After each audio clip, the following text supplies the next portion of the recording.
நல்லதா நடக்கும்னு நினைக்கிறதுனால நம்ம முட்டாளும் இல்ல.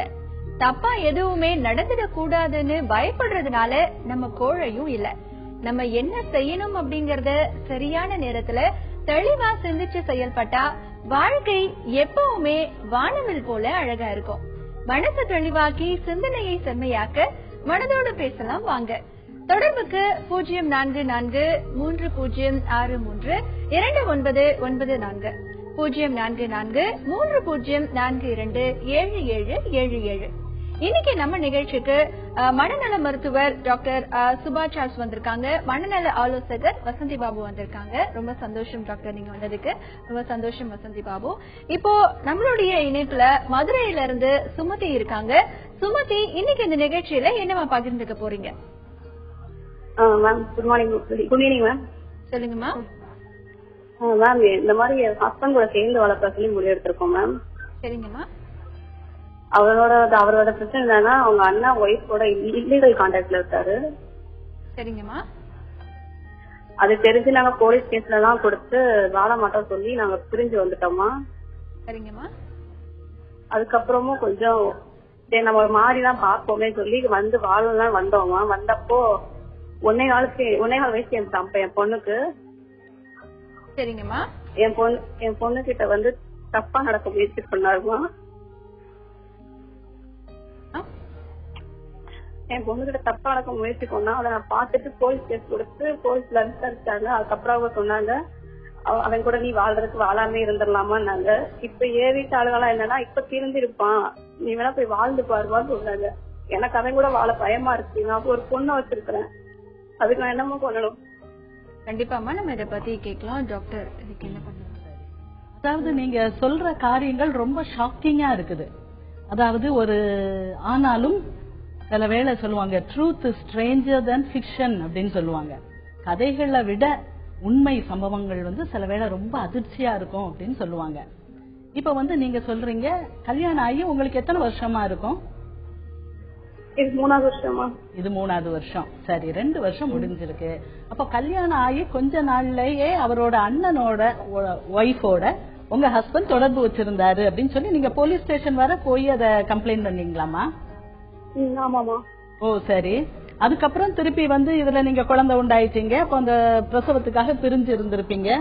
திருப்பி உங்க குழந்தைய எத்தனை மாசத்துல நீங்க கூட்டிட்டு வந்தீங்க ஹஸ்பண்டோட வாழ்றது? 6 மாசம் கழிச்சு. குழந்தைக்கு 6 மாசம். அப்ப வந்து தப்பா நடக்க முயற்சி பண்ணாரா?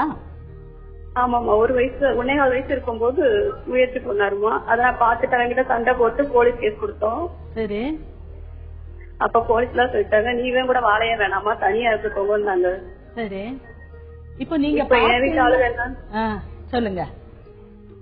என் வீட்டுல என்னடா எங்க அண்ணனுங்க எல்லாருமே அவங்க கல்யாணம் பண்ணிட்டாங்க. அதனால என்ன வந்து அவ பாரமா நினைக்கிறாங்க, அவன் கூட போய் வாழு அப்படிங்கிறாங்க. எனக்கு அதுக்கு முடியல, என்னால முடியலமா சத்தியமா.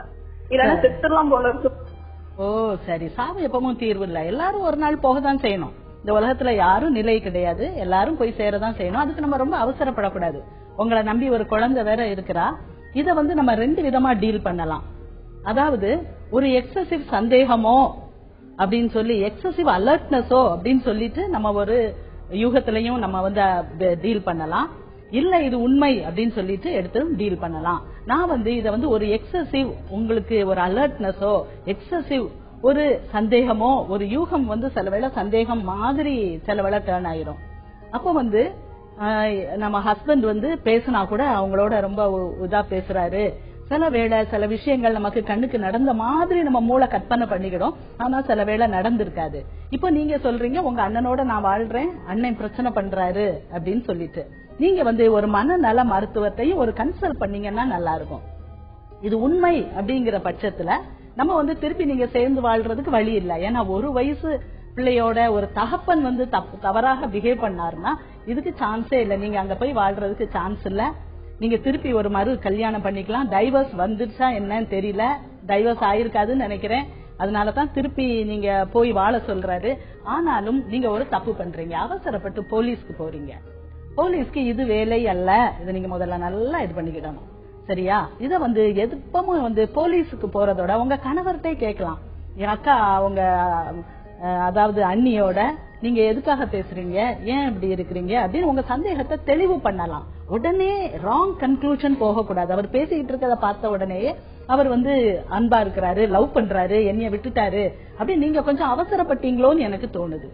சோ நீங்க இத போலீஸ் எப்பவும் தீர்வு ஆகாது, வேற வழியே இல்ல, நம்ம நிரந்தரமா பிரிவோம் அப்படின்னு நினைச்சாதான் போலீஸ்ட போகணும், மத்தபடி போக கூடாது.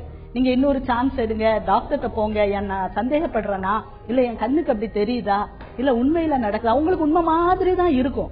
நீங்க வேணும்ட்டு சொல்லல, உண்மை மாதிரி உங்களுக்கு தெரியும். அந்த பட்சத்தில் நீங்க ஒரு மனநல மருத்துவத்தை ஒரு மாத்திரை சாப்பிட்டுக்கிட்டாலோ இல்ல ஒரு ஆலோசகர்கிட்ட போய் ஆலோசனை கேட்டுக்கிட்டாலோ அது உங்களுக்கு நல்லதுமா, அதை நீங்க செய்யுங்க. சுமதி, இப்ப டாக்டர் சொன்ன மாதிரி நீங்க ஒரு மனநல ஆலோசகரை போய் பாருங்க, அவர்கிட்ட ஆலோசனை கேளுங்க, மாத்திரை ஏதாவது சாப்பிட சொன்னா சாப்பிடுங்க. அதற்கு பிறகு அவருடைய ஆலோசனை கேட்டீங்கன்னா நிச்சயமா உங்களுடைய பிரச்சனையில இருந்து நீங்க வெளியில வரலாம். இப்ப தொடர்ந்து வசந்தி பாபு, இப்போ இந்த காலர் சொன்னதை நம்ம கேட்டோம். இப்ப பெற்ற தகப்பனே தன்னுடைய 1 வயசு குழந்தைகிட்ட தப்பா நடக்கிறாரு அப்படின்னு சொல்றாங்க. இந்த மாதிரி மனநிலை எல்லாம் எப்படி எடுத்துக்கிறது? அது ஒரு வியாதி அப்படின்னு கூட நம்ம எடுத்துக்கலாம். நிச்சயமா. ஏன்னா இப்ப இந்த கேஸ பத்தி நம்ம பேசி பார்த்தோம்னா டாக்டர் சொல்ற 2 பெர்செப்ஷன் இருக்குது. கட்டாயமா இவங்க நினைச்சுக்கிறாங்களா உண்மையா நடந்திருக்குதான்னு சொல்லி. சோ அப்படி இருக்கிற பட்சத்துல இந்த பொண்ணு டாக்டர் சொன்ன மாதிரி கணவன்கிட்ட பேசி அவங்களுக்கும் டாக்டர்கிட்ட கூட்டு போயிடலாம். உண்மையான பட்சத்துல கூட்டு போயிருந்தாங்கன்னா அவங்களுக்கு அது ஒரு நோயா இருந்தால், அவங்களுக்கு அது ஒரு அந்த மாதிரி விஷயங்கள் இருந்தா நிச்சயமா அவங்க ஹெல்ப் பண்ணி அது வெளியே கொண்டு வரதுக்கு சான்சஸ் இருக்குது. ஓகேங்களா? சோ இது மாதிரி அதே நேரம் மனைவியும் அது தெரியாம சந்தேகமா எடுத்துட்டு பாக்குறதெல்லாம் அது மாதிரி கண்ணில் படாம பெண்களுக்கும் நான் எல்லா பெண்களையும் சொல்ல, சிலருக்கு மாதிரி அந்த மாதிரி ஒரு வியாதி இருக்குது. சோ அதெல்லாம் சொல்ல, இது மாதிரி தன் மகளை சிறு குழந்தையை பாக்குறது நிச்சயமா இயல்புக்கு மாறான விஷயம். ஒரு வேற ஏதோ ஒரு பெண்ணை பார்த்து ஆசைப்பட்டாருங்கிறது, அண்ணி பார்த்து பேசுறதே தப்பு. வேற பெண்ணை பாக்குறது இயற்கை. இது இயற்கைக்கு முரண்பாடான விஷயம். அப்படிங்கிறப்ப இயற்கை முரண்பாடுதான் நிச்சயமா அது ஒரு மனவியாதிக்கு தான் அது ஈக்குவலா சொல்ல முடியும் கட்டாயமா.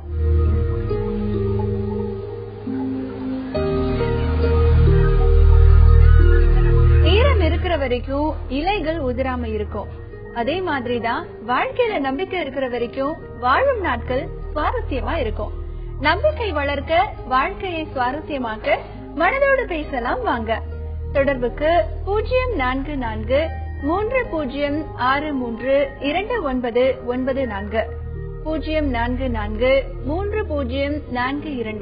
7777. இப்ப அடுத்ததா ஈரோட்ல இருந்து வனிதா இணைப்புல இருக்காங்க. வனிதா, இன்னைக்கு இந்த நிகழ்ச்சியில என்னமா பகிர்ந்துக்க போறீங்க? மேடம், என் வீட்டுக்காரருக்கு இந்த பர்கின்ஸ்ங்கிற ஒரு நோய் இருக்குதுங்க மேடம். சரிங்கம்மா. அத நாங்களும் எல்லா டாக்டர்கிட்டையும் காமிச்சிட்டேங்க. சரிங்க. கோயம்புத்தூர் டாக்டர்ல இருந்து ஈரோடு டாக்டர் எல்லாத்துக்கிட்டையும் காமிச்சிட்டேங்க. சரிங்கம்மா. ஹலோ, பேசுங்கம்மா, தொடர்ந்து பேசுங்க. அதுக்கு டேப்லெட் எடுத்துட்டு இருக்கிறாருங்க மேடம். இந்த பெசட்டின், சிண்டோபா இதெல்லாம் எடுத்துட்டு இருக்கிறாரு. சரிங்க. எடுத்துட்டு இருந்துமே ஒன்னும் கிளியர் ஆன மாதிரி தெரியலங்க மேடம். அடிக்கடி பயம் வருதுங்கிறாரு, அழுவுறாரு, ஒரு மாதிரி பூச்சி ஊறுது, என் மண்டை பொழந்துட்டு போயிருச்சு, என் தொடை பொழந்துட்டு போயிருச்சு, பகுடெல்லாம் கலந்துட்டு போயிருச்சு, எனக்குள்ள ஒரு பூச்சி இருக்குது அப்படிங்கிறாரு மேடம். நைட்டு சரியா தூங்குறது இல்லைங்க. சரிங்கம்மா. நாங்க எல்லா வைத்தியம் பாத்துட்டு இருக்கிறோங்க மேடம். கடைசியில அவர் என்னங்கிறாரு, எனக்கு யாரோ என்னமோ செஞ்சுட்டாங்க அப்படிங்கிற மாதிரி சொல்றாருங்க மேடம். சரிங்கம்மா, நம்ம கண்டிப்பா இதை பத்தி டாக்டர் கிட்ட கேட்கலாம். கஷ்டமா இருக்குதுங்க மேடம். சரி, ஒண்ணும் வருத்தப்படாதீங்கம்மா. கஷ்டமா இருக்குது, அவருக்கும் அது கஷ்டமா இருக்கும். தோல் கீழே பூச்சி ஊறுற மாதிரி இருக்கிறது, எனக்கு தலை குழம்பிடுச்சு, இல்ல எனக்கு யாரோ செய்வினை வச்சுட்டாங்க. இந்த செய்வினை வச்சுட்டாங்கிறது ஒரு மூட நம்பிக்கை. செய்வினை வச்சு இன்னொருத்தருக்கு இப்படிப்பட்ட ஒரு நோய்கள்லாம் உண்டாக்க முடியாது. மனுஷனாகிய இன்னொருத்தருக்கு செய்வினையால இன்னொரு ஆளை இந்த அளவுக்கு பாதிப்புக்கு உள்ளாக்க கூடாது.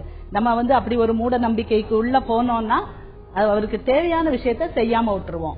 சரி, நீங்க முதல்ல சொன்னீங்க பார்க்கின்சோனிசம் இருக்கு அவருக்கு. பார்க்கின்சன் வியாதினால கஷ்டப்படுறாரு. பார்க்கின்சன் வியாதினா அப்படியே ஸ்லோவா நடக்கிறது, கையெல்லாம் அப்படியே ஆடும். சோ அப்படிதான வியாதி இருக்கு அவருக்கு? ஆமாங்க மேடம். நடக்க நடக்க அப்படியே உழுகுற மாதிரி போயிடுறாருங்க. அது முதல்ல வந்துதா இல்ல இந்த சந்தேகம் உனக்கு பூச்சி இருக்குது அப்படிங்கறது முதல்ல வந்துதா? இல்லைங்க மேடம், இப்பதான் அந்த பூச்சி இருக்கிறது வந்ததுங்க. முதல்ல எல்லாமே சுலவாயிருச்சுங்க. கை சுலவாச்சு, நட சுலவாச்சு, சாப்பாடு சுலவாச்சு, எல்லாம் சுலவாயிருச்சுங்க. சரி, இப்போ வந்து இது எப்படி அப்படின்னா, இப்ப அவருக்கு எதுக்கு ட்ரீட் பண்றீங்கன்னு வைங்க, என் தோலுக்கு அடியில பூச்சி ஊடுற மாதிரி இருக்கு அப்படிங்கறதெல்லாம் அந்த பீமோசைடுன்னு ஒரு மாத்திரை இருக்கும், அதை கொடுத்து ஈஸியா கண்ட்ரோல் பண்ணிடலாம். ஆனா என்னன்னா அது வந்து பார்க்கின்சோனிசம் உண்டு பண்ணலாம். இது ரெண்டும் ஆப்போசிட் சைடு. இதுக்கு நம்ம ட்ரீட் பண்ண ஆரம்பிச்சோம்னா இது அதிகமா, இதை குறைச்சோம்னா இது அதிகமாகும். ட்ரீட்மெண்ட் கொடுத்து இந்த வியாதியை குறைச்சோம்னா அந்த சந்தேகங்கள், இப்படிப்பட்ட அந்த ஸ்கிசோஃப்ரினியா மாதிரி நோய்கள் இதெல்லாம் குறைச்சோம்னா இது அதிகமாகும். சோ நீங்க வந்து நல்லா பேலன்ஸ் பண்ணி, அதாவது நரம்பியல் டாக்டரும் மனநல மருத்துவரும் சேர்ந்து இணைந்து எது பெஸ்டா இருக்கு, அப்படி டேப்லெட்ஸ் இருக்குது, இதுவும் நல்லா கேட்கும் இதுவும் நல்லா கேட்கும். சோ அப்படிப்பட்ட ஒரு சூழ்நிலையை நீங்க உங்க ஹஸ்பண்டுக்கு உண்டாக்கி கொடுத்தீங்கன்னா நல்லா ஆயிரும். நீங்க இவ்வளவு முயற்சி எடுத்திருக்கீங்க, நீங்க கோயம்புத்தூர் போயிருக்கீங்க, ஈரோடுல காட்டி இருக்கீங்க. 2 டாக்டர்ஸ் நல்லா மனமொச்சி இதை ட்ரீட் பண்ணணும். நரம்பியல் மருத்துவர், மனநல மருத்துவர், இவங்க 2 பேரும் சேர்ந்து பண்ணும்போது அது உங்களுக்கு ஈஸியா உங்களுக்கு சரியாயிருமா, ஒன்னும் கவலைப்பட வேண்டியதில்லை. வனிதா, இப்ப டாக்டர் சொன்ன மாதிரி உங்க ஹஸ்பண்ட் ஒரு நல்ல நரம்பியல் மருத்துவர் மற்றும் மனநல மருத்துவர் 2 பேருமே சேர்ந்து இதுக்கான ட்ரீட்மெண்ட் கொடுக்கும்போது அந்த பிரச்சனையில இருந்து சீக்கிரமா வெளிவந்துடலாம். இப்ப அடுத்ததா பெங்களூர்ல இருந்து விஜயலட்சுமி நம்ம இணைப்புல இருக்காங்க. விஜயலட்சுமி, இன்னைக்கு இந்த நிகழ்ச்சியில என்னமா பகிர்ந்துக்க போறீங்க? எங்க பொண்ணை பத்தி கேட்கணும் மேடம். பேசுமா? ஹலோ. எங்க பொண்ணு பத்தி கேட்கணும். எங்க பொண்ணுக்கு 7 வயசு ஆகுது டாக்டர். சரிங்கம்மா. அது அவ என்ன பண்ற, எதனா ஒரு யாருன்னா ஸ்கூல்ல மிஸ் அடிச்சுட்டாலும் அப்படியே உட்காந்துக்கிறா. பேக தரனாலும் திறக்க மாட்டேன்றா, ஜிப்பு தரனாலும் அப்படியே சாயங்காலம் வரைக்கும் அப்படியே உட்காந்துட்டு இருக்கா. டியூஷனுக்கு போனாலும் அங்கேயே அப்படியே உட்காந்துக்கா. வீட்டுல வந்து நாங்க அடிச்சா அடி வாங்கிக்கிறா, பயப்படுறா, இது பண்றா. அங்க ஸ்கூல்ல ஒரு ஆன்சரும் பண்ண மாட்டேன்றா மேடம். என்ன பண்றதுக்கு? கண்டிப்பா வசந்தி பாபு என்ன பண்ணுவாங்க? அம்மா, நீங்க கேள்வியிலே நீங்க பதிலே வச்சிருக்கீங்க. ஏன்னா அடிச்சான்ற ஒரு வார்த்தை சொல்றீங்க. 7 வயது பெண்ணு குழந்தைய நம்ம ஏன் அடிக்கணும்? அதான் பெரிய கேள்வி. சரிங்களா? அது என்னதான் இருந்தாலும் குழந்தை, அந்த குழந்தைக்கு பக்குவமாக நம்ம எடுத்து சொல்றதெல்லாம் இருக்குது. சோ எவ்வளவுதான் ஸ்கூல்ல இருந்தாலும் பேரண்டிங் வந்து அவ எல்லாமே வந்து என்ன நல்ல விஷயங்கள் எல்லாமே நம்ம பேரண்ட்ஸ் தான் பாஸ் ஆன் ஆகும். சோ குழந்தைகளுக்கு வந்து பேரண்டிங் நாங்க திருப்பி ஏன் சொல்றோம்னா, குழந்தைகளுக்கு சில விஷயங்களை வந்து அட்வைஸ் பண்ணாம வாழ்ந்து காமிக்கணும். நம்ம நீட்டா வச்சா பிள்ளைய நீட்டா வைக்கும், நம்ம அன்பா பேசினா பிள்ளைங்க அன்பா பேசும். சில சமயம் மூட் ஸ்விங் இருக்கதான் செய்யும் குழந்தைகளுக்கு. அந்த நேரத்தை நம்ம புரிஞ்சுக்கிட்டு அந்த குழந்தைக்கு தகுந்த மாதிரி அவங்க ஷூஸ்ல இருந்து பாக்கணும்னு சொல்லுவாங்க. அந்த குழந்தையோட வயதுக்கு அவங்க மனநிலைமைக்கு நம்ம இறங்கி போகணும். நீங்க வேலைக்கு போறீங்களா, உங்க ஹஸ்பண்ட் எவ்வளவு பிஸியா இருக்காங்கன்னு தெரியாது. என்ன இருந்தாலும் நீங்க வாழ்றது, வேலைக்கு போறது, சம்பாதிக்கிறது எல்லாமே உங்க குழந்தைக்காக தான். அந்த குழந்தை இந்த வயதுல சின்ன வயசு ஒரு 6 வயதா இருக்கும், 12 வயதா இருக்கட்டும், இந்த வயதுக்குள்ளார அழகா வளைத்து கொண்டு வந்தா பிள்ளைகள் நல்லா வளர்ந்துருவாங்க. நம்ம பிடிச்சு வளர்க்க கூடாது, நம்ம எப்படி வளரணுங்கிறது, எப்படி படரணுங்கிறத நம்ம காமிச்சு கொடுக்கணும். சோ ஸ்கூல்ல வந்து அவளுக்கு ஏதோ ஸ்ட்ரெஸ் கட்டாயமா இருக்குது. அந்த ஸ்ட்ரெஸ் அப்படியே கேரி அவுட் பண்ணிட்டு வந்து வீட்லயும் அமைதியா இருக்கா. அத தயவு செய்து அன்பா அவளுக்கு பிடிச்சமான விஷயங்கள் எல்லாம் பண்ணி அவ கூட உட்காந்து விளையாண்டு பிடித்த இடங்களுக்கு கூட்டிட்டு போயிட்டு கேட்டீங்கன்னா மெதுவா விஷயங்கள் வெளியே வர ஆரம்பிக்கும். பர்டிகுலர் விஷயம் பிடிக்கலன்னு அது வந்து எப்படி காப்பாத்துறது, நம்ம வீட்டுல எப்படி அந்த குழந்தை வளர்றதுக்கான சூழ்நிலை, வீட்டுல கார் இருக்கு, ஏசி இருக்கு கிடையாது. உங்க அன்பு அந்த குழந்தையோட பேசுற டைம் இருக்குதான்னு பாருங்க. குழந்தைக்குன்னு சில டைம் ஒதுக்குங்க, அன்பா பேசணும். நிச்சயமா அந்த இறுக்கத்துல இருந்து தளர்ந்து அந்த குழந்தை வந்து வெளியே வர ஆரம்பிக்கும். சோ நீங்க இப்பயே கொண்டு வந்துட்டீங்கன்னா அடோலசன்ட் ஏஜ் வர்றப்போ அந்த பிள்ளையை கொண்டு போறது உங்களுக்கு ரொம்ப ஈஸியா இருக்கும். ட்ரை பண்ணி பாருங்க, நிச்சயமா சக்சஸ்ஃபுல்லா வர முடியும். ஓகே, இப்போ அடுத்ததா புனேல இருந்து பிரியா நம்ம இணைப்புல இருக்காங்க. பிரியா, இன்னைக்கு இந்த நிகழ்ச்சியில என்னமா பகிர்ந்துக்க போறீங்க? ஹாய் பியூட்டிஃபுல் லேடிஸ் தேர். எஸ் பிரியா. ஹலோ. சொல்லுங்க Priya. I'm talking from Pune.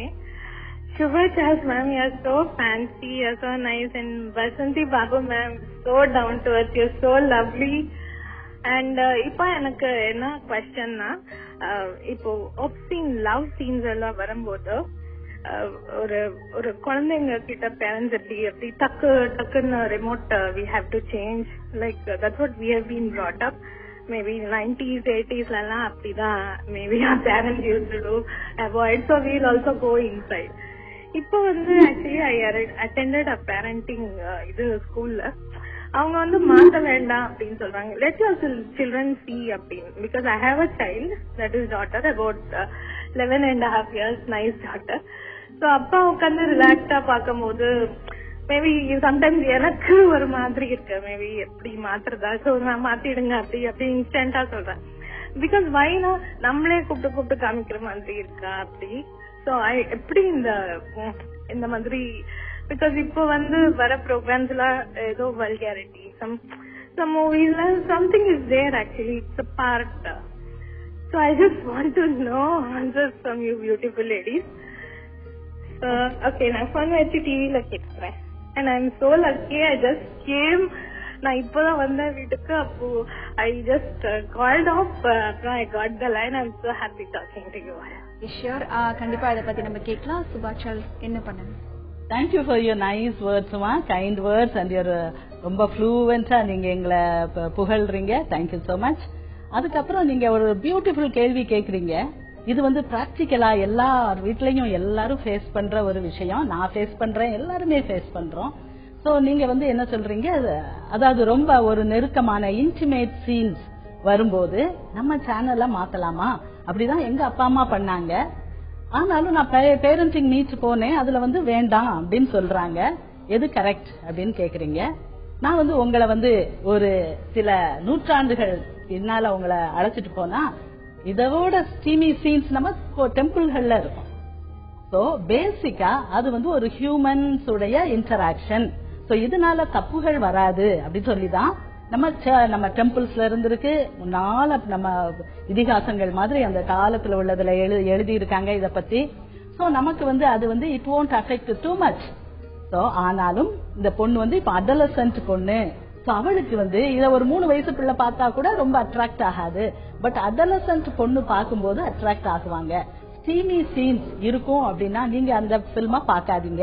ஏன்னா உங்களுக்கு ஒரு கில்ட் கான்சியஸ் இருக்குது. உங்க அப்பா அம்மா வளர்த்த விதத்தினால அந்த பேரண்டிங் ஸ்டைல் நமக்கு வரும். சோ ஐயோ நானே கூப்பிட்டு காட்டுறேன், அப்படி இல்ல, நீங்க கூப்பிட்டு காட்டல, நீங்க பாத்துக்கிட்டு இருக்கீங்க, அவளும் உங்களோட சேர்ந்து உட்கார்ந்து பாத்துக்கிட்டு இருக்கா.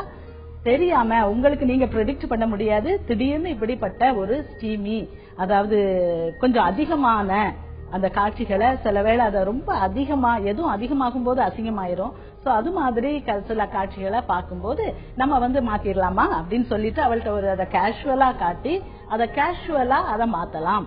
ஐயோ அப்படின்னு சொல்லி பதட்டத்தோடயோ இல்ல பயத்தோடயோ மாத்தக்கூடாது. அவுட் ஆஃப் கன்சர்ன், என்னுடைய பிள்ளை சின்ன பிள்ளை, இப்பதான் அடலசன்ட் ஏஜ், இந்த ஏஜ்ல இந்த ஃபீலிங்ஸ் நிறைய இருக்கும். So with her permission I want to change the focus, அட்டென்ஷனை வேற இடத்துக்கு நான் திருப்புறேன் அப்படின்னு சொல்லிட்டு நீங்க அதை பண்ணலாம். மற்றபடி அவங்க சில வேளை அதுக்கு எக்ஸ்போஸ் ஆனாலும் டோன்ட் பி அஃப்ரைட். இது நம்ம கலாச்சாரம் ஒரு பியூட்டிஃபுல் கலாச்சாரம், பண்பாடு. இது எத்தனையோ ஆண்டுகளா நூற்றாண்டுகளா இருக்கிற விஷயங்கள் தான். நம்ம பிள்ளை வேணா பார்க்காம இருக்கலாம், மிருகங்கள் அது இது எல்லாத்துலயுமே இது ஒரு சாதாரண விஷயம் தான். சோ ரொம்ப அஜிடேட் ஆகாதீங்க. பேரண்டிங் மீட்ல சொல்றது கரெக்ட் தான். பட் ஸ்டீமி சீன்ஸ் நீங்களுமே பார்க்காம இருக்கிறது நல்லது. அப்படிப்பட்ட சீன்ஸ் வர சில மூவிஸோ அதோ அப்படின்னா நீங்க அதை பண்ணலாம். You have every right to deviate her from that scene also.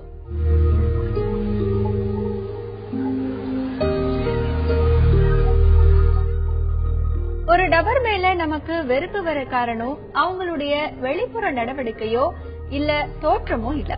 வெறுப்புக்கு பின்னாடி இருக்கிற உண்மையான காரணம் மனசுதான்.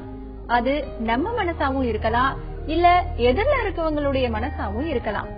எல்லாருக்கும் பிடிச்ச மாதிரி நம்ம மனசை பக்குவப்படுத்த மனதோடு பேசலாம் வாங்க.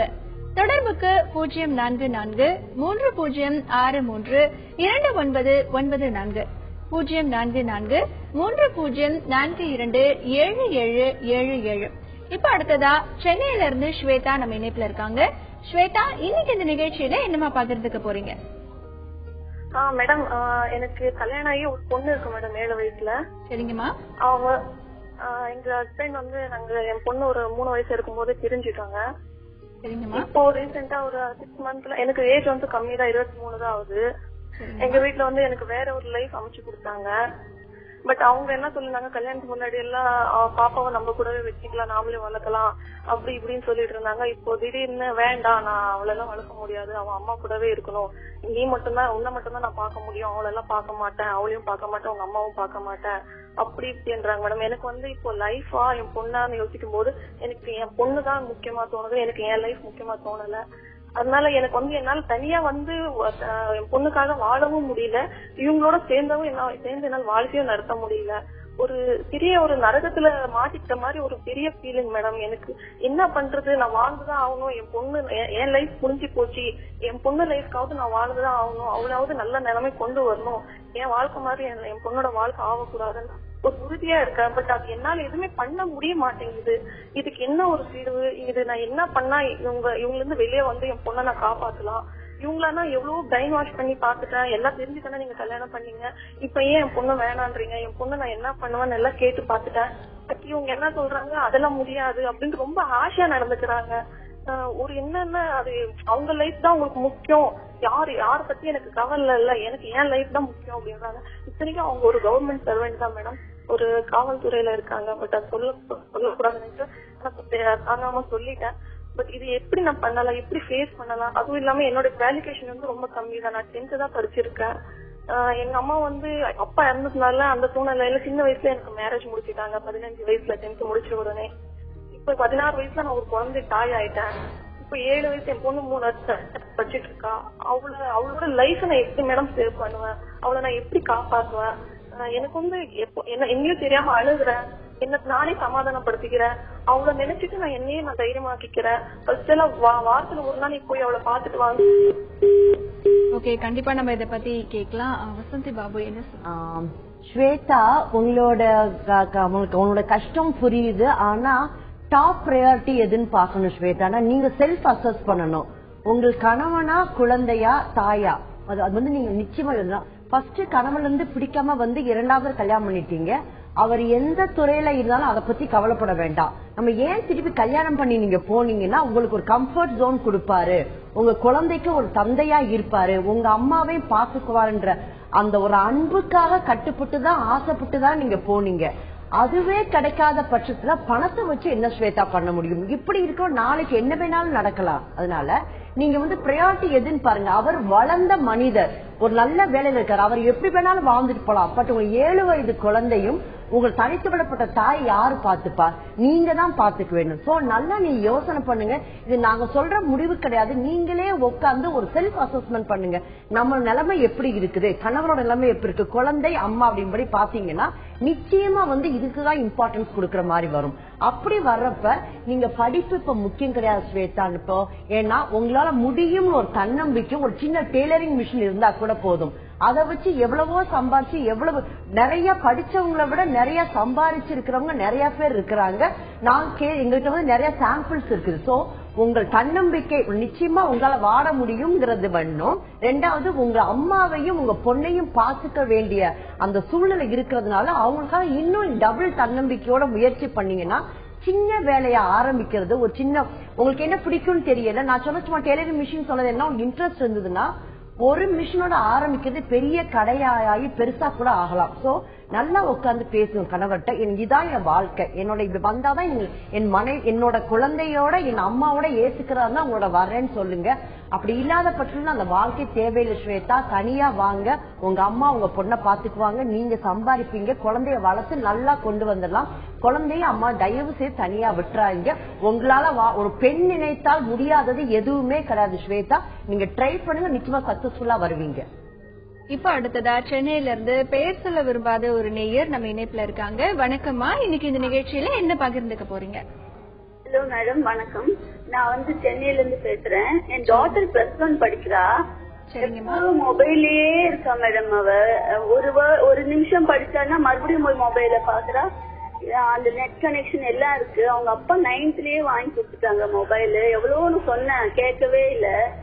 ஆனா எனக்கு பயமா இருக்கு மேடம். எனக்கு +2 நெக்ஸ்ட் இயர். அவ பைத்தியம் மாதிரி அதுலயே இருக்கா மேடம். அவ என்ன சொன்னாலும் கேட்க மாட்டேங்கிறா. சரிங்கம்மா, நம்ம கண்டிப்பா டாக்டர் கிட்ட கேட்கலாம். சுபாஷ் என்ன பண்ணுங்க? படிக்கிறா சொல்றீங்க, மொபைல் வாங்கி கொடுத்திருக்காங்க. 9th ஸ்டாண்டர்ட் படிக்கும் போதே வாங்கி கொடுத்துட்டாங்க அப்பா. அதுல வந்து நெட் கனெக்ஷன் இருக்குதுன்னு சொல்றீங்க.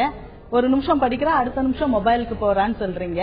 அதாவது இது கிட்டத்தட்ட ஒரு அடிக்ஷன் ஸ்டேஜ். மொபைல் அடிக்ஷன் சொல்லுவாங்க. நிறைய பேர் உங்களுக்கு தெரியும், மொபைல்ல பேசிட்டு உயிரை கூட விட்டுறாங்க. ட்ரெயின் வரும்போது பார்க்காம கிராஸ் பண்றாங்க. சோ மொபைல் வந்து அப்படிப்பட்ட ஒரு விஷயம் ஆயிடுச்சு. ஆனாலும் நீங்க வந்து இவ்வளவு பயப்பட தேவையில்லை. நீங்க இவ்வளவுதான் பயப்படணும்னா நீங்க அதுக்கு இவ்வளவு பயப்படுறீங்க. அப்படி செய்யக்கூடாது. நீங்க வந்து இது வந்து +1 தான். So take it easy. +1 இடையில 10th எக்ஸாமுக்கும் +2 எக்ஸாமுக்கும் +1 ஒரு வருஷம் கொஞ்சம் சந்தோஷமா இருக்கட்டும்னு விட்டுருக்காங்க. பொண்ணுகிட்ட வேற விஷயங்கள்ல இன்ட்ரெஸ்ட் நீங்க காட்டணும். எப்படி? அவளுக்கு ஃப்ரெண்ட் ஆகணும். நீங்க பேரண்ட்ஸ் அந்த முறையில இருந்தே பிள்ளைய அப்ரோச் பண்ணக்கூடாது. தோளுக்கு மிஞ்சிட்டா தோழி தான். அப்ப நீங்க என்ன செய்யணும்? யாரு உனக்கு அப்படி ஃப்ரெண்ட்ஸ் இருக்கா, என்ன சொல்றாங்க, அவங்க குரூப்ல, அது வாட்ஸ்அப் குரூப்போ ஏதோ ஒரு குரூப்போ, அந்த குரூப்ல நீங்க ஒரு இன்ட்ரெஸ்ட் எடுக்கணும். அது சேஃப்டி. நானும் இதுல சேர்ந்துக்கவா, நானும் இந்த மொபைல் நெட்வொர்க்ல வந்துக்கவா, யார்கிட்ட நீ பேசுற அப்படி சொல்லி நீங்க அவள்கிட்ட ஒரு ஃப்ரெண்ட் அப்ரோச்ல பேசணும். பேரண்ட் அப்ரோச்சுக்கே போயிடக்கூடாது. இது யாரு, எப்பவும் என்ன போனு அப்படி பேசவே கூடாது. ஃப்ரெண்டா நீங்க அப்ரோச் பண்ணி அவளுடைய குரூப்ல நீங்க சேர பாக்கணும். அப்போ பிள்ளை தன்னால அவளுக்கு ஒரு டிசிப்ளின் வரும். அம்மா இருக்காங்க நம்ம குரூப்ல, நம்ம அளவுக்கு மீறி பேசக்கூடாது, இந்த இடத்துக்கு போக கூடாது அப்படின்னு சொல்லிட்டு அவளுக்கு அவங்க ஒரு இது வரும். இது நீங்க ஒன்லி ஃப்ரெண்டா இருந்தா மட்டும்தான் முடியும். சோ பிள்ளைக்கு இப்படி அடிக்கடி போனுக்கு போறாளே, வாங்கி கொடுத்துட்டாங்களே அப்படி நெகட்டிவா திங்க் பண்ணாதீங்க. எல்லா அறிவியல் முன்னேற்றமும் நல்லதையும் கொண்டு வரும், கெட்டதையும் கொண்டு வரும். நல்லது கொண்டு வர்றதுதான் ஜாஸ்தி, கெட்டது கொண்டு வர்றது கம்மி தான், அந்த பெர்சன்டேஜ் கம்மி தான். சோ நீங்க பிள்ளைக்கு ஒரு நல்ல ஒரு தோழியா இருந்து சப்போர்ட் பண்ணி கொண்டு வாங்க, சரியா போகும். டாக்டர் சொன்ன மாதிரி உங்களுடைய பொண்ணுக்கு நீங்க ஒரு நல்ல ஃப்ரெண்டா இருங்க. சோ எல்லாமே ஃப்ரெண்ட்லியா நீங்க ஷேர் பண்ணிக்கும் போது நிச்சயமா எந்த ப்ராப்ளமும் உங்களுக்கு வராது.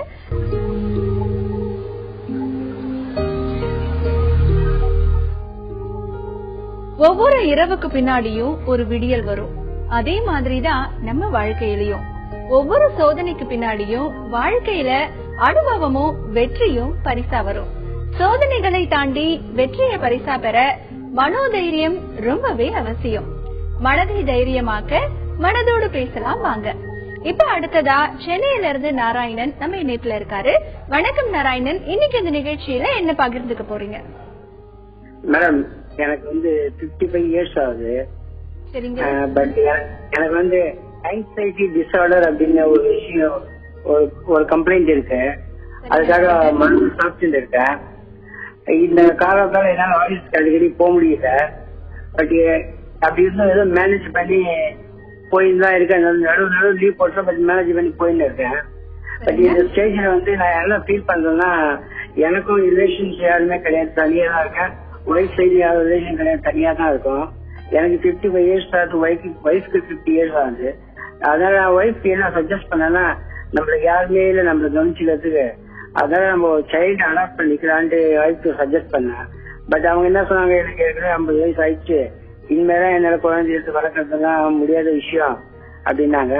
நான் சொன்னேன், நீங்க 3 மாசம் குழந்தை 6 மாசம் குழந்தை எடுத்து வளர்த்துதான் கஷ்டம், ஒரு 5 வயசு 6 வயசு 7 வயசு அது மாதிரி குழந்தை எடுத்து வளர்த்தா கஷ்டம் ஒண்ணு இருக்காது அப்படின்னு. இருந்தா கூட அவங்க பயப்படுறாங்க. இல்ல அதெல்லாம் குழந்தை வளர்க்கறது சாதாரண விஷயம் கிடையாது, ரொம்ப கஷ்டமான விஷயம். அதுவும் பசங்க எல்லாம் முன்ன மாதிரி தான் இப்பெல்லாம் ரொம்ப மாறிட்டாங்க. அதனால அவங்க பெற்றவங்களுக்கே கண்ட்ரோல் பண்ண முடியல போது நம்ம தத்து எடுத்து வளர்த்தாங்கன்னா அந்த பையன் அட்டாச்மெண்ட் இருப்பானா, நம்ம கிட்ட கண்ட்ரோலா இருப்பானா, நம்ம கிட்ட பாசமா இருப்பானா, அதெல்லாம் நம்ம எதிர்பார்க்க முடியாது. மறுபடியும் கஷ்ட மைண்டடாவோ அது மாதிரி ஆயிட்டா என்ன பண்றது? அப்புறம் அது ஒரு அடிஷனல் ப்ராப்ளமா வந்துடும். அப்புறம் அவனை எப்படி கண்ட்ரோல் பண்றது அப்படின்லாம் வந்துடும், ஒரு பெரிய பிரச்சனை ஆயிடும். அதனால இந்த ஏஜுக்கு மேல இதெல்லாம் சாத்தியம் கிடையாது அப்படின்றாங்க. பட் எனக்கு என்ன கான்பிடன்ஸ் இருக்கு, நம்ம நல்லபடியா வளர்த்து நம்ம கண்ட்ரோல்ல வச்சிருந்து எந்த கெட்ட பழக்கம் வராம நல்ல எஜுகேஷன் கொடுத்து ஒரு குறிப்பிட்ட லைன்ல கொஞ்ச நாள் வளர்த்துறதுக்காக அதே ஹேபிட் ஃபார்ம் ஆயிடுது. நம்ம மேல அட்டாச்மெண்ட் ஜாஸ்தியா வரும்னு ஆர்கியூ பண்றேன். ஆனா ஒய்ஃப் நெகட்டிவ் பாயிண்ட் நிறைய சொல்லி வேணான்னு சொல்றாங்க. What is your opinion madam? Okay, கண்டிப்பா நம்ம இத பத்தி டாக்டர் கிட்ட கேட்கலாம். சுபாச்சல் சேனப்பா, ரொம்ப ஒரு இன்ட்ரெஸ்டிங் கேள்வி. வைஃப் நெகட்டிவா பேசல, வைஃப் பாசிட்டிவா, அதாவது பிராக்டிக்கலா பேசுறாங்க. நீங்க உங்களுக்கு ஒரு ஆசை இருக்கு, இன்னொரு குழந்தைய எடுத்து நம்ம அடாப்ட் பண்ணி அந்த குழந்தைய அணைச்சு வளர்க்கலாம் அப்படின்னு சொல்லிட்டு. வைஃப் மேபி அந்த மெனோபாசல் ஏஜ்ல இருக்கிறதுனால ஒரு பயம் கொஞ்சம் இருக்கலாம். And she is telling practical points. அதை நம்ம ரொம்ப ஞாபகம் வச்சுக்கிடணும், பிராக்டிக்கல் பாயிண்ட்ஸ். இப்போ நீங்க என்ன செய்யலாம், அடாப்ஷன் போறதுனாலே அவங்க நிறைய வழிமுறைகள் இருக்குது நம்ம உலகத்துல. அதாவது நம்ம இந்தியால யாரையும் அடாப்ட் பண்ணலாம் முடியவே முடியாது. அது ஒரு லீகல் ப்ராசஸ். அது நல்லா ஞாபகம் வச்சுக்கணும். நம்ம ஆசைப்படுறோம், அதனால போய் ஒரு அனாதை குழந்தையை போய் தூக்கிட்டு வரோம், முடியவே முடியாது. It is completely legal. அப்போ நீங்க உங்களுடைய வயசு, நீங்க 65ன்னு சொன்னீங்கன்னு நினைக்கிறேன். சோ உங்களுடைய வயது, உங்க ஒய்ஃபுடைய வயதுக்கு முதல்ல குழந்தைகளை அடாப்ட் பண்ண முடியுமா அப்படின்னு பாருங்க. இல்லன்னா இன்னொரு வழி இருக்கு. நீங்க அப்பப்ப சில குழந்தைகளை போய் உங்க டைம் ஸ்பெண்ட் பண்ணி, இது எப்படி இந்த குழந்தைகள் சில இடத்துல குழந்தைகளை வீட்டுக்கு அனுப்புவாங்க, 2 நாள் வீட்டுக்கு அனுப்புவாங்க. அந்த லீவ் டைம்ல பிள்ளைகளை நீங்க உங்க வீட்டுக்கு அழைச்சிட்டு வரலாம், சாப்பாட்டு ஊட்டி விடலாம், அப்படி செய்யலாம். சோ அப்படிப்பட்ட இடங்கள்ல போய் நீங்க ரெஜிஸ்டர் பண்ணிக்கோங்க. முதல்ல குழந்தைகளோட டைம் ஸ்பெண்ட் பண்ணுங்க, அவங்கள வெளியே அழைச்சிட்டு போங்க. எப்படி அந்த ஃபீல் கரெக்டா இருந்துச்சுன்னா ஒய்ஃபுக்கு ஒரு தைரியம் வரும். ஏன்னா நீங்க அடாப்ட் பண்ணலாம் நினைச்சாலும் குழந்தைய வளர்க்கறது தாயுடைய பொறுப்பு. சோ அவங்களுக்கு பொறுப்பு ஜாஸ்தியா இருக்கும். அவங்க பயந்துடக்கூடாது, அவங்க டென்ஷன் உங்களுக்கு மாதிரி ஆங்ஸைட்டில அவங்களுக்கும் பயந்துடக்கூடாது. சோ நீங்க இத கொஞ்சம் நிதானமா பண்ணுங்க. முதல்ல வாரத்துக்கு 2 நாள் போய் அந்த நீங்க எங்க இருந்து அடாப்ட் பண்ணணும்னு நினைக்கிறீங்களோ, எந்த குழந்தைய பிடிக்கும் அடாப்ட் பண்ணணும்னு நினைக்கிறீங்களோ அந்த குழந்தை அது அங்கே இருக்கட்டும். நீங்க போய் 2 நாள் அந்த குழந்தையோட ஸ்பெண்ட் பண்ணுங்க. அதுக்கெல்லாம் வழிமுறைகள் இருக்கு. சோ நீங்க அதை லீகலா அப்படி நீங்க அப்ரோச் பண்ணி பாருங்க. அதுக்கப்புறம் அதை டிசைட் பண்ணிக்கலாம். நாராயணன், இப்ப டாக்டர் சொன்ன விஷயங்கள் எல்லாம் நீங்க யோசிச்சு பாருங்க. எந்த முடிவையும் நல்லா யோசிச்சு எடுங்க. இப்போ அடுத்ததா நம்ம இணைப்புல பிரீத்தி இருக்காங்க. பிரீத்தி, இன்னைக்கு இந்த நிகழ்ச்சியில என்னமா பகிர்ந்துக்க போறீங்க? Good evening madam. சொல்லுங்க பிரீத்தி. எங்க ரிலேஷன் ஒருத்தவங்க, நான் சுபா மேம் கிட்ட பேசணும். எங்க ரிலேஷன் ஒருத்தவங்க ரீசெண்டா இறந்துட்டாங்க. ஒரு 2 வீக்ஸ் தான் ஆகுது. அவங்க எங்க ஹஸ்பண்ட் ரொம்ப க்ளோஸ் ரிலேஷன், கொஞ்சம் தூரத்து ரிலேஷன்னா கூட ஹஸ்பண்ட் கூட ரொம்ப க்ளோஸா இருந்துட்டாங்க. அவங்க நினைப்புலயே இருக்காங்க. இப்ப என்னால ஃப்ரீயா பேச முடியல, பண்ண முடியல, அந்த மாதிரி ஒரு கம்ப்ளைண்ட் சொல்றாங்க. சென்னையில இருக்காங்க, நான் இங்க தஞ்சாவூர்ல இருக்கேன். இப்ப அவங்க என்ன சொல்றாங்கன்னா, எனக்கு மைண்ட் ஃப்ரீயாவே இல்ல அப்படின்னு சொல்லிட்டு ஒரு ஃபாரின் ஆஃபர் வந்துருக்கு. அத என்னால போக முடியாது, நான் இங்கே இருக்கேன், நேற்று இருந்தவங்க இன்னைக்கு இல்ல அப்படின்ற மாதிரி ஒரு கம்ப்ளைண்ட். என்னால போகல, வேண்டாம், நம்ம ஃபேமிலியா இங்கே இருந்துக்கலாம் அந்த மாதிரி எல்லாம் சொல்றாங்க. எப்படி அவங்களை வெளியில கொண்டுட்டு வர்றது இல்லைன்னு எனக்கு தெரியல. இறந்துட்டாங்க அப்படின்றத அவங்க டக்குன்னு ஏத்துக்க முடியல. ரொம்ப க்ளோஸ் ஃப்ரெண்ட்ஸ் மாதிரி பழகிட்டாங்க. ஆக்சிடென்ட்ல திடீர்னு அவங்க இறந்துட்டாங்க. அவங்களுக்கு ஒரு 30 இயர்ஸ் தான் இருக்கும். அதனால இந்த மாதிரி சொல்றதுனால எப்படி நீங்க எனக்கு கொஞ்சம் இது பண்ணீங்கன்னா நல்லா இருக்கும் மேடம். எப்படி அவங்க வெளியில கொண்டு வர்றது? சரி, ஒரு க்ளோஸ் ஃப்ரெண்டு இறந்துட்டாங்கன்னா இது பாதிக்கும். அவங்களையே பக்கத்துல வச்சு அவங்கள ரொம்ப ஒரு க்ளோஸா வச்சு அவங்கள்ட்ட எல்லாத்தையும் ஷேர் பண்ணும்போது பாதிக்கும். இப்போ எவ்வளவு நாள் ஆச்சுமா அந்த ஃப்ரெண்ட் இறந்து? எவ்வளவு நாள் ஆச்சு? இப்பதான் 10 days தான். 10 days. அப்போ இது நார்மல் கிரீவிங் தான். கிரீவிங் அப்படிங்கறது இருக்கு. ஒரு குழந்தை இறந்துட்டா இல்ல ஒரு பார்ட்னர் இறந்துட்டா அதனால வர்ற பாதிப்புகள் இப்போ 10 days தான். சோ இது யூசுவலா காலம் ஒரு நல்ல மருந்து. நாள் ஆக ஆக ஆக ஒரு தைரியம் வந்துடும். இப்ப 10 நாள் அப்படிங்கும் போது அந்த புதுசா ஒரு இடத்துக்கு போய் ஃபாரின் போய் எல்லாத்தையும் அடாப்ட் பண்றது அவருக்கு ஒரு ஷாக்கிங்கா இருக்குது. அவருடைய இறப்பு இவருக்கு ஒரு பெரிய ஷாக். இந்த ஷாக்ல இருந்தே இன்னும் மீளல. கொஞ்ச நாள் ஷாக்ல இருப்பாங்க. அதுக்கப்புறம் அவங்களுக்கு தேடுவாங்க, கிரேவிங் இருக்கும், வேணும் எப்படியாவது வேணும், என் ஃப்ரெண்ட் எனக்கு வேணும் அப்படின்னு தேடுவாங்க. அதுக்கப்புறம் கொஞ்சம் கொஞ்சமா அக்செப்ட் பண்ணுவாங்க. அக்செப்ட் பண்ணி அதுக்கப்புறம் சரி நான் இனிமே தனியா என்னால வாழ முடியும், எங்கனாலும் போய் நான் ஜெயிச்சிருவேன் அப்படின்னு ஒரு நம்பிக்கை வரும். இது எல்லாம் அந்த ப்ராசஸ் முடியறதுக்கு 1 வருஷம் ஆகும். இப்போதைக்கு நீங்க அதனால அவரை டென்ஷன் பண்ணாதீங்க, கொஞ்சம் தள்ளி போடுங்க. அந்த ஃபாரின் ஆஃபர் வரட்டும், இப்பவுமே நீங்க அவரை அவசரப்படுத்தாதீங்க. அதுக்கப்புறம் அவர் அந்த கிரீவ் பண்ணி அதுல இருந்து தன்னால வெளியே வரணும். இல்ல நான் அப்நார்மல் கிரீவிங் குள்ள போயிட்டாங்கன்னா இப்பவுமே அவசரமா ஒரு ஜாப் அக்செப்ட் பண்ணிட்டு அந்த சேலஞ்சையும் இந்த ஃப்ரெண்டுடைய இழப்பையும் சேர்ந்து அவங்களால பண்ணா ஸ்ட்ரெஸ் அதிகமாகும். சோ நீங்க கொஞ்சம் பொறுமையா இருங்க. இப்ப அடுத்ததா திருவாரூர்ல இருந்து ரவி இணைப்புல இருக்காங்க. ரவி, இன்னைக்கு இந்த நிகழ்ச்சியில என்ன பகிர்ந்துக்க போறீங்க? வணக்கம் மேடம். வணக்கம். சொல்லுங்க ரவி. எனக்கு நான் ஒரு கவர்மெண்ட் ஸ்டாஃப். சரிங்க ரவி. Hello, government staff. எங்க ஃபேமிலிக்குள்ள ஒரு பிரச்சனை, பாசப்படுற பிரச்சனை. எங்க அண்ணன் எனக்கு பாசம் கொடுக்காம ஒதுக்கிட்டாங்க. நாங்க 4 பேர் அண்ணன் தம்பி ஒதுக்கிட்டாங்க. பாசம் கொடுக்க முடியாதுங்கிறதுனால எனக்கு ஒரு மன அழுத்தம் ஏற்பட்டுச்சு. 2வது பாயிண்ட் எனக்கு இன்னொரு இடத்துல இருந்து இன்னொரு இடத்துக்கு டிரான்ஸ்பர் பண்ணிட்டாங்க. அந்த இதுவும் எனக்கு ஏகப்பட்ட மன அழுத்தத்தை ஏற்படுத்தி எனக்கு தூக்கம் இல்லாம போயிடுச்சு. 3வது வார்த்தை என்னன்னு கேட்டீங்கன்னா, என் பையன் BE படிச்சுட்டு இருக்காங்கல்ல, நான் கவர்மெண்ட் ஸ்டாஃப்னால எனக்கு போன வருஷம் 2.5 லட்சத்துக்குள்ளதான் எனக்கு இன்கம் இருந்தது. அதனால எனக்கு கட்டணம் SC அப்படிங்கிற பிரிவுனால எனக்கு கம்மியா போட்டு ஹாஸ்டலுக்கு 20,000 ரூபாய், ஃபீஸ் டியூஷன் ஃபீஸ் 20,000 ரூபாய், 40,000 ரூபாய் தான் கட்டினேன். இப்ப இந்த வருஷம் இன்கம் 2,57,000 ரூபாய் போயிடுச்சு. இப்ப என்ன பண்ணிட்டாங்கன்னா ஃபுல் அமௌண்ட் கட்டணும் அப்படின்னு சொன்னதுனால டியூஷன் ஃபீஸ் 80,000 ரூபாய், ஹாஸ்டல் ஃபீஸ் 40,000 ரூபாய் இப்படி வந்துச்சு. ஆக 1,20,000 வந்துச்சு. 40,000 ரூபாய் கட்டணும், நான் 1,20,000 ரூபாய் கட்டணுங்கும் போது எனக்கு அந்த ஃபீலிங் அழுத்தம், ஏகப்பட்ட அழுத்தம் வந்துருச்சு. எனக்கு இந்த 3 ப்ரெஷர்லயும் 2 பிரச்சனை எனக்கு ஒதுங்கிடுச்சு. ஒன்னு டிரான்ஸ்பர் பிரச்சனை ஒதுங்கிடுச்சு, அதை நான் ஃபீல் பண்ணாம விட்டுட்டேன், அப்படியே ஸ்டாப் ஆயிடுச்சு. 2வது குடும்ப பிரச்சனை, பாகுப்பிரிவின பிரச்சனை, அதையும் அப்படியே மறந்துட்டேன். இந்த 3வது பிரச்சனை தான் எனக்கு இந்த பண பிரச்சனை 80,000 ரூபாய் அதிகமா ஆயிடுச்சோ. போன வருஷம் ஒரு 7,000 ரூபாய் இன்கம்ல ஏறினதுனால 80,000 ரூபாய் அதிகமா கட்டுறாங்கிறது ஃபீலிங் நம்ம கம்மியா வாங்கிருக்கலாமோ இன்கம் அப்படிங்கிற ஒரு ஃபீலிங். 2வது ஸ்டாஃபா இருக்கிறதுனால இன்கம் இங்க பே சர்டிபிகேட் தான் கொடுத்து வாங்கணும் அப்படின்ட்டு அங்க கேக்குறது இதனால நான் என்ன பண்ணிருக்கலாம்ங்கறத இப்படி பண்ணிருக்கலாமோ, அப்படி பண்ணிருக்கலாமோ, இல்ல கம்மியா கொடுத்து வாங்கிருக்கலாமோ, விஓட சர்டிபிகேட் வாங்கிருக்கலாமோ, இல்ல நம்ம ஏதாச்சும் பண்ணிருக்கலாமோ, கம்மியாவே வாங்கிருக்கலாமோ, போன வருஷம் வாங்கினது போல வாங்கிருக்கலாமோங்கிறது ஃபீலிங் என்னால தாங்க முடியாம நான் போய் மனநல மருத்துவரையும் பார்த்து பண்ணிட்டேன். அவங்களும் எனக்கு டேப்லெட் தான் எழுதி கொடுத்தாங்க. டேப்லெட் கொஞ்சம் ஒரு 2 மணி நேரம் தான் அதை எனக்கு வேலை செஞ்சு தூங்க முடியுதே தவிர, அந்த முழிப்பு 2 மணிக்கு முழிப்பு வந்தாலும் எனக்கு அதுல இருந்து ஃபீலிங் கண்டிப்பா இதை பத்தி கேட்கலாம். வசந்தி பாபு. மிஸ்டர் ரவி, நீங்க சொல்றது எல்லாமே புரியுது. என்னன்னா நடந்து போனது கடந்து போனது எல்லாம் முடிஞ்சு போச்சு. நீங்க அதை நினைச்சுக்கிட்டு இறந்த காலத்தை நினைச்சுக்கிட்டு உங்களுக்கு எதிர்காலத்தையும் நிகழ்காலத்தையும் தயவு செய்து கஷ்டப்படுத்திக்காதீங்க. ஏன்னா அது முடிந்து போன விஷயம், அது சரி பண்ணவே முடியாது. இனிமேல் உங்க பையன் படிச்சு முடிச்சு நல்லா நிறைய சம்பாதிக்க போறாரு. அது மாதிரி பாசிட்டிவா திங்க் பண்ணுங்க. இப்ப இருக்கிற பிரச்சனை, ஏன்னா ஏற்கனவே 2 பிரச்சனை நீங்க பிரச்சனை நினைச்சது ஒதுங்கி போயிடுச்சு.